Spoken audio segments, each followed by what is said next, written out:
ثنائي جديد للاهلي، رضا سليم زي ما احنا شفنا وامام عاشور، ثنائي للنادي الاهلي. وكانك بتلعب كره شراب، بتلعب كره خماسيه. نادي الاهلي يقتنص الفوز من نادي المصري البورسعيدي برباعيه، بس ايوه برباعيه. ماتش كان ممكن يخلص 6، ممكن يخلص اكتر من كده. شفنا النادي الاهلي متسيد اللقاء تماما، وكأن النادي الاهلي هو سيد الكره المصريه وسيد الكره الافريقيه زي ما احنا عارفين.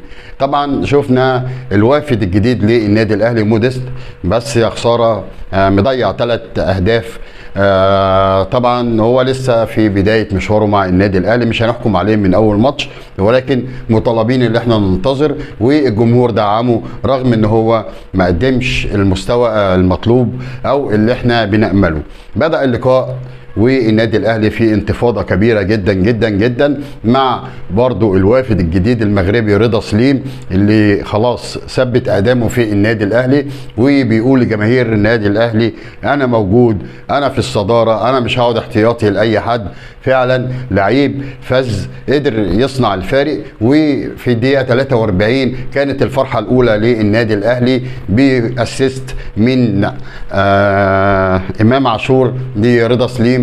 طبعا شوطه ولا احسن ولا اروع. نادي الاهلي كبير يا جماعه، وزي ما احنا شفنا بدايه موفقه، بدايه سعيده لجماهير النادي الاهلي. فرحنا النهارده لان طبعا حتى نتيجه 4 كبيرة جدا على النادي المصري، ولكن كان المفروض ان هو يخلص اكتر من كده. شفنا الشوط الثاني اهلاوي. هتيجي تقول لي عشان طرد باهر المحمدي، اقول لك لا، نادي الاهلي كان راكب الماتش من اوله لاخره قبل ما يطرد باهر المحمدي. طبعا شفنا بيرستاو والدهيه. بيرستاو لما بيبقى فايق نادي الاهلي بيبقى في حته ثانيه. قدر ان هو يجيب الجون الثاني بشوطه عكسيه تسكن الشباك اليمنى للحارس المصري. وما اكتفاش بكده بس، لا، امام عاشور لعب له كره اسيست عالميه، قدر ان هو يفرح جماهير النادي الاهلي بالهدف الثالث، وكانت فرحه كبيره جدا. وشفنا طبعا عودة كريم فؤاد والدقيقة 88 والفرحة الرابعة. طبعا فرحة ليها طعم تاني جدا، لأن طبعا اللاعب عائد من إصابة كبيرة جدا، رباط صليبي زي ما احنا عارفين، ولكن برضو ربنا وفقه وقدر إن هو يفرح جماهير النادي الأهلي بالهدف الرابع، وهدف برضو جميل جدا جدا جدا. أنا بقول لي في ثنائيات بتتلعب في الملعب بين إمام عاشور ورضا سليم، وطبعا موديست يعني هنديله فرصته كمان. ما عندناش الا كده يا جماعه، لان احنا ما عندناش مهاجمين. بالك بقى لو كان كهربا موجود وحسين الشحات، برضو الاداء كان هيختلف تماما. ولكن بيرستاو صنع الفارق. الراجل ده فعلا، والحنجيله اللي بيعملها والرقصه اللي بيعملها بتفرح جميع الاهلاويه.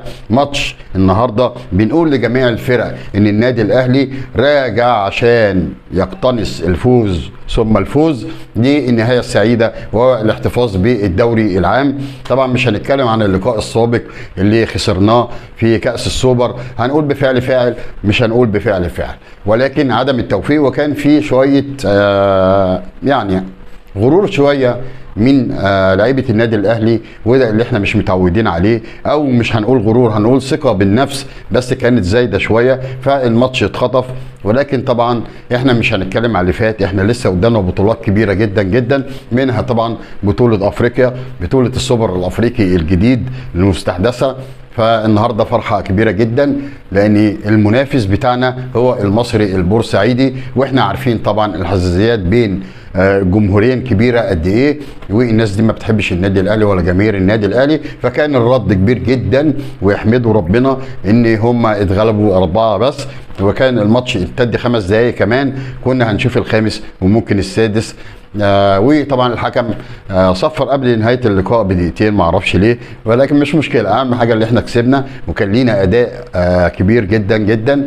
وتغييرات النادي الاهلي اول مره اشوف 5 تغييرات في وقت واحد، فطبعا ده ثقه كبيره جدا من مستر كولر بيمنحها للاعبين. احمد عبد القادر طبعا نتمنى ان هو يعني ما يحبش نفسه في الكوره، يبدا ان هو يخلص ويباصي للعيبه ويعمل اسيستات، لان هو لاعب عنده مقومات كبيره جدا جدا جدا، ولاعب موهوب بدرجه امتياز. نادي الاهلي النهارده فتح الكليه، مش هنقول اكتر من كده، بس بنتمنى ان نبقى من احسن لاحسن، ويا رب كده موديست ده يعمل الفارق مع النادي الاهلي، لان احنا محتاجين مهاجم يا جماعه. وقلنا للكابتن الخطيب مرارا وتكرارا احنا لازم يكون عندنا مهاجم، يكون هجام، مهاجم من نص فرصه يقدر ان هو يخلص لك المشاكل كلها. فبالتالي ما قدمناش اللي احنا ندعم موديست، وان شاء الله يبدا ان هو المكنه تشتغل معاه زي بريستاو كده بيصنع الفارق. فان شاء الله ان شاء الله الراجل ده يقدر ان هو يفرحنا ويفرح جماهير النادي الاهلي. مش هطول عليكم اكتر من كده، فيديو بسيط للانجاز، مش هنقول انجاز لان النادي الاهلي معودنا دايما ان هو في الصداره والكل يلهث وراءه. طبعا مبروك ل 80 مليون اهلاوي، انا واحد منهم. طبعا مبروك لجماهير النادي الاهلي كلهم. طبعا ليا عتاب على بعض جماهير نادي الزمالك، او مش عتاب، هم جماهير نادي الزمالك كده واداره نادي الزمالك كده، وياما شفنا وياما حصل لما بيتعثر النادي الاهلي بيبداوا ان هم يطلعوا ويحفلوا بطريقه صعبه جدا. ولكن طبعا جه الرد مش اقل من 24 ساعه. احنا كنا بنلاعب بطل الكونفدراليه، فبالتالي ده فريق بطل، وقدرنا او قدر ان هو يكسب النادي الاهلي بضربه جزاء هنقول فيها شك، وكان لنا ضربه جزاء ولنا هدف طبعا ما اتحسبش. فاحنا بنقول لهم جاء الرد بعد 24 ساعه مش اكتر من كده، والهزيمه الثقيله من بطل ايه؟ بطل جيبوتي. جيبوتي دي مش على الخريطه، دي دوله موجوده في افريقيا ملهاش دعوه بكره القدم بتاتا، ولما المنتخب بتاعنا كان بيلعبها كنا بنكسب 5، وزائد ان الفرقه دي كانت بتتغلب ب9 اهداف و8 اهداف في ماتش اتغلبوا 11. طبعا مالهمش دعوه ولا ليهم صله بكره القدم. فاين نجوم نادي الزمالك اللي انتوا بتشجعوهم ووجعتوا دماغنا بيهم؟ فين اسطوره نادي الزمالك شيكابالا؟ هتيجي تقول لي في ظروف في نادي الزمالك، الظروف دي احيانا بتصنع رجال، ولكن طبعا احنا عارفين ان الرجال هم رجال النادي الاهلي مش اكتر من كده. وكانت الهزيمه 2-0 مع فضيحه كرويه جديده للنادي الزمالك. دائما معودنا نادي الزمالك ان هو حصلت اي مجموعه بيخش فيها، فبالك بقى بدور ال 32 في الكونفدراليه، يعني فرق مش مصنفه لسه وتتغلب هناك 2-0. وكان ممكن اللقاء يطلع برضو 3 و4 ويطلع نادي الزمالك من دور ال 32.